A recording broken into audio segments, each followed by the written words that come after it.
Hey yo, hey, hey, be a way, oh, hey yo,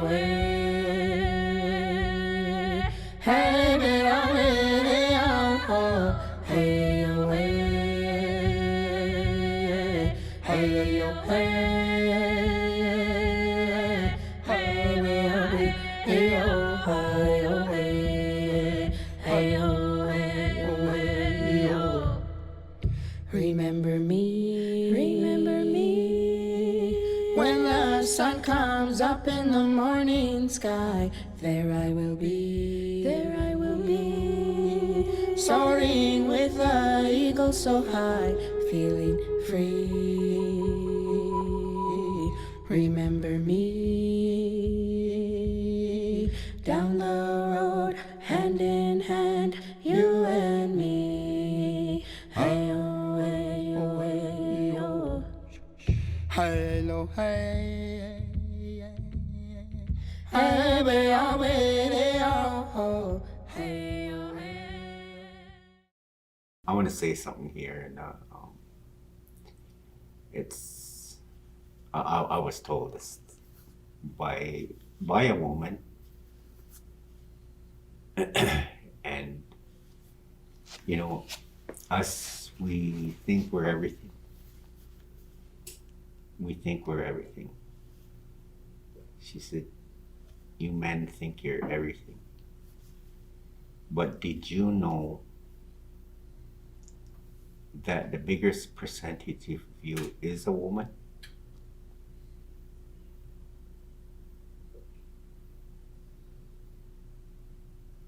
Did you guys know that? In what way? You're more water than anything, and then to us, water is woman. It's life, and so your whole system is water. And what this woman said, the only thing that makes us men is the little thing that hangs between our legs. You know, and you think about it, she's right. And this was an old woman that told me this. She was teaching us young men about women. So,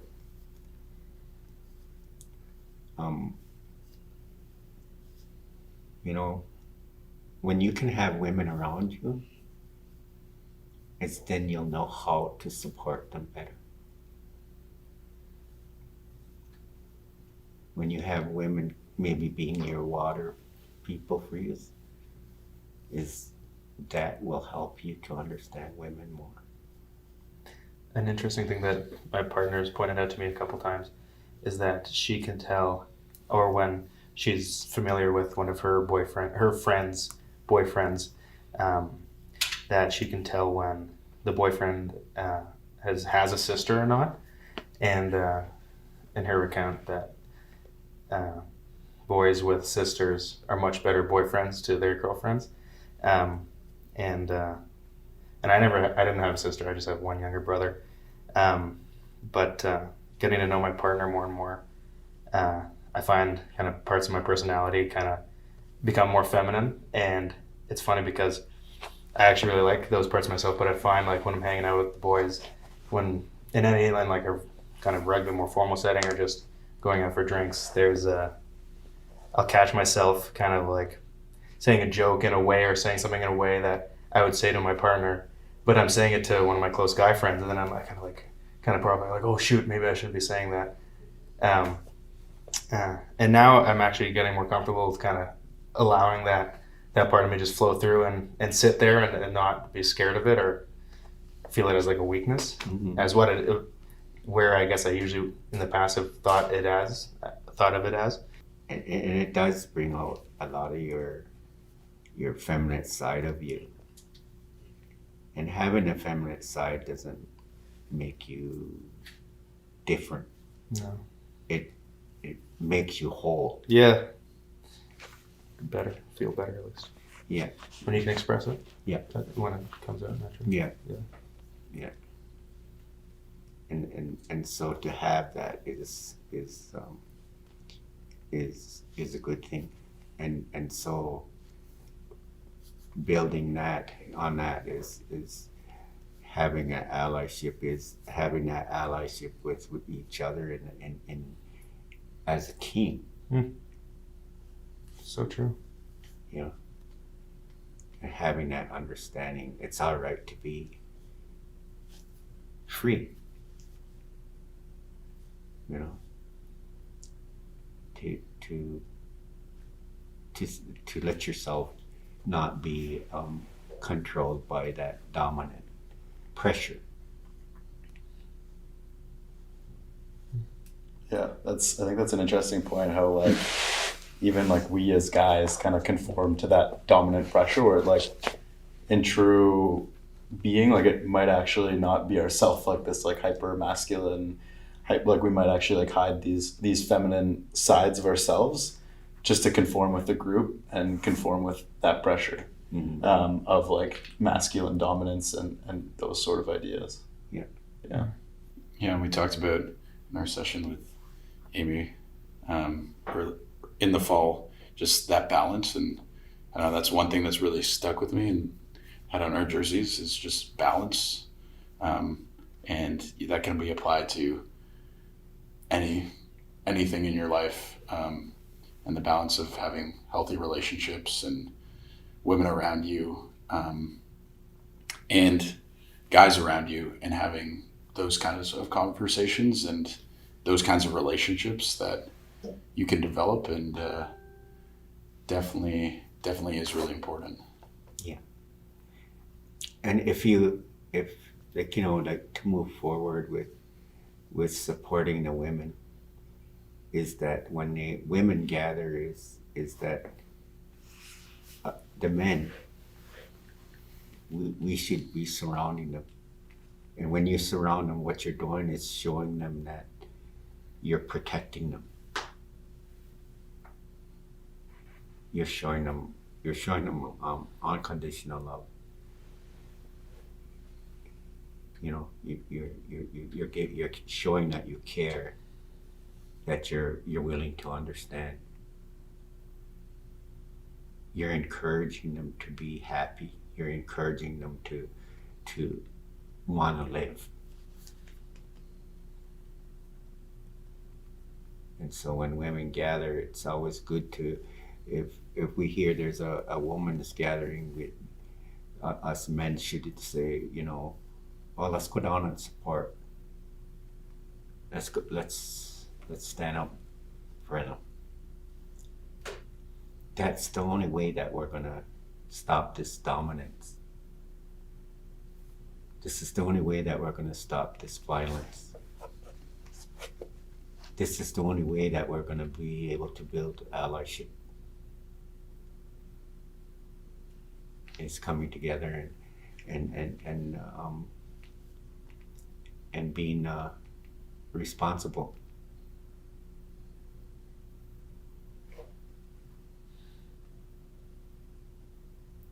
And giving the women a reason why they should feel free to live, not hide.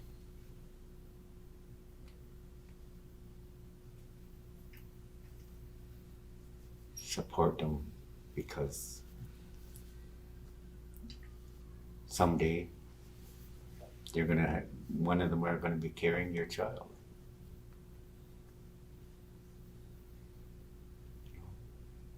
And to be a dad is a great honor. And to be an uncle is a great honor. But to respect those women is the biggest honor, is that because they give life.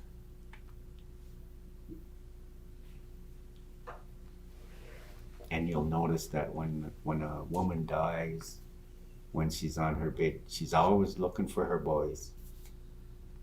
She's always looking for her boys.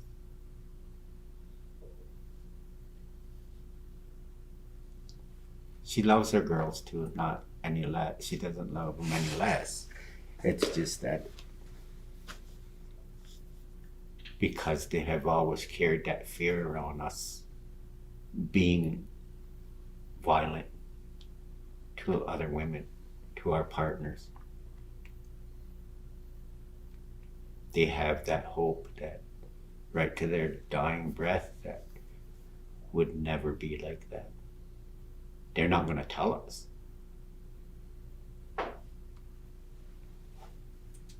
Not all of them, but some of them will.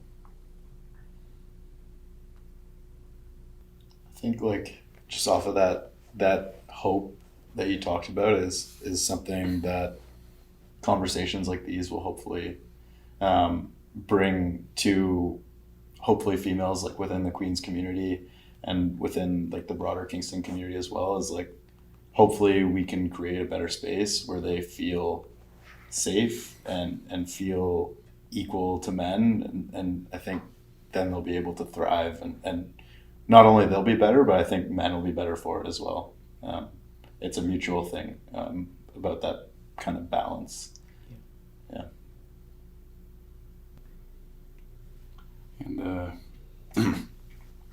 yeah, I guess just one thing that I was interested in coming into this, but we've had such a great discussion that I've just coming to it now. But I guess at the heart of the Musai campaign is it started with kind of like the grassroots initiative for men and boys to really lead the movement to solve this issue. And yeah, I just think it's something that I hadn't been exposed to before, but I think it's just so relevant, and I'm glad we can be slightly a part of this on Queen's campus. I do elder talks on Thursdays, and I talk about a lot of different teachings and stuff.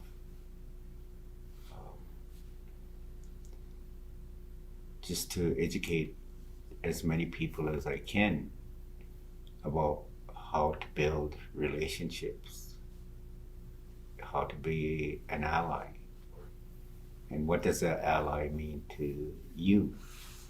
What does it mean to me? What is it?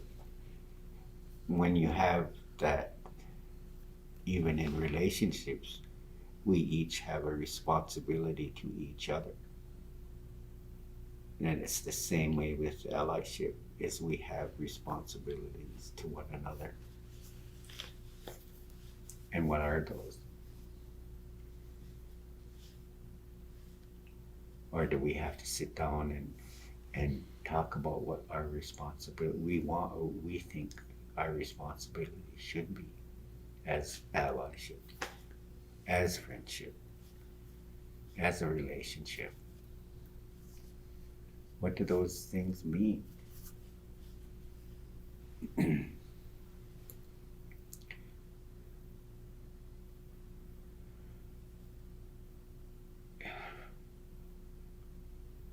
When I was younger,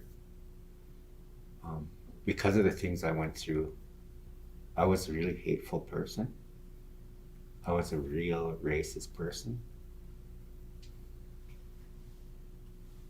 But my teachings are pretty powerful, and my teachers were pretty powerful people. And listening to them and taking the time to hear what they said and practicing what they said, applying it to my life, has helped me to be the person I am here today. Is that, for all of those things that happened to me that weren't good, is the first person I had to forgive. We always say, he did me wrong, so he needs to forgive me. It doesn't work that way. I've been carrying what he's done to me all these years. So who should I be forgiving first? Not him. because he's living his life, he's happy and everything else. Me, because I'm carrying the burden of it. I have to forgive me for carrying it. Then I have to go to him and forgive him, because what he did was he was sick. His mind was sick. That's the only reason he did wrong. The same way with these guys that murder. I'm not defending them or anything. But they do that because their mind is sick. Somebody had to make their mind sick. And just by saying, degrading a woman, it made his mind sick. And that's why he murdered that woman. But we have to forgive them so that they might change that way of thinking.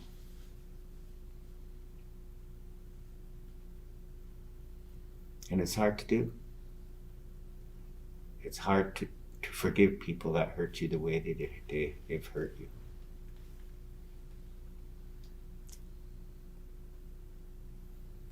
But I always say, if I can do it, anybody can do it. But it starts with forgiving ourselves. Even the same thing as this dominant stuff. Forgive ourselves for not feeling the feminine side. For not sharing that side of us. We did when we were little, freely.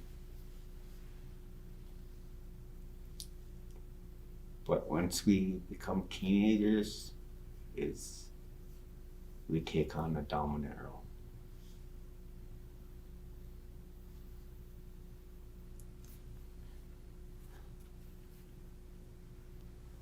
So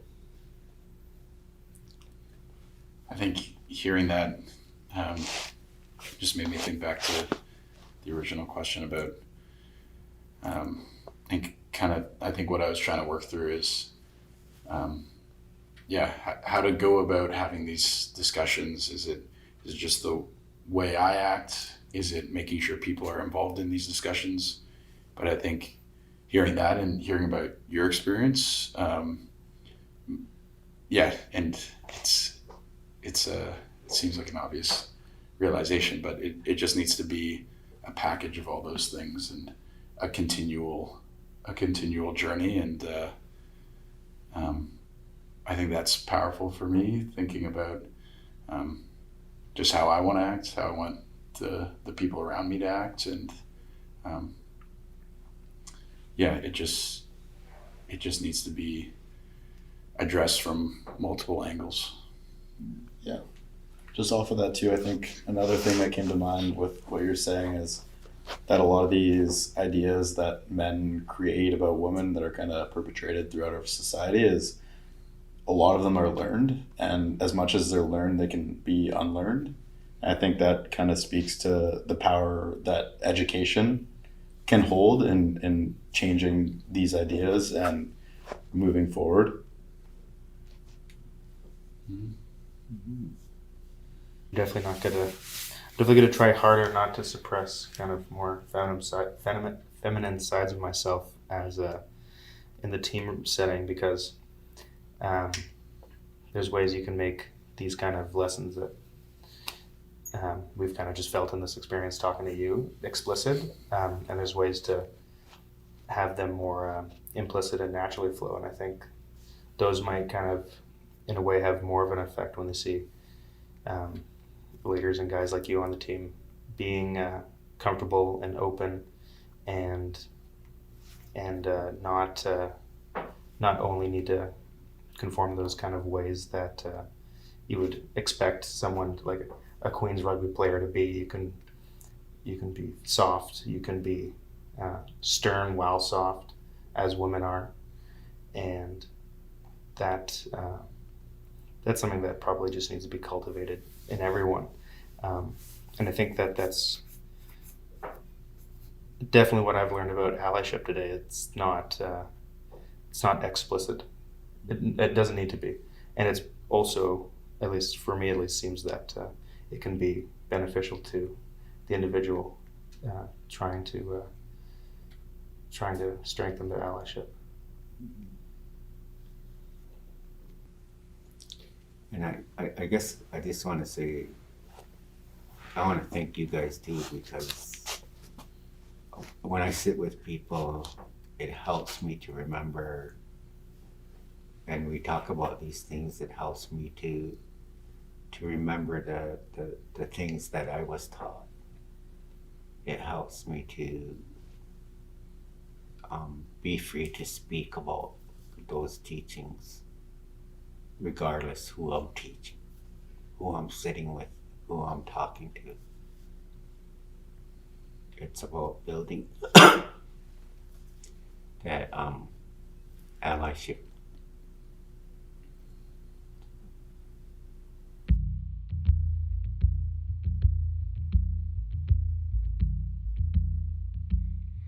Hey yo, hey, hey, be I'm with it, oh, hey yo, hey, be I'm with it, oh, hey yo, hey yo, hey, hey, be I'm with it, oh, hey yo, hey yo. Remember me, when the sun comes up in the morning sky, there I will be.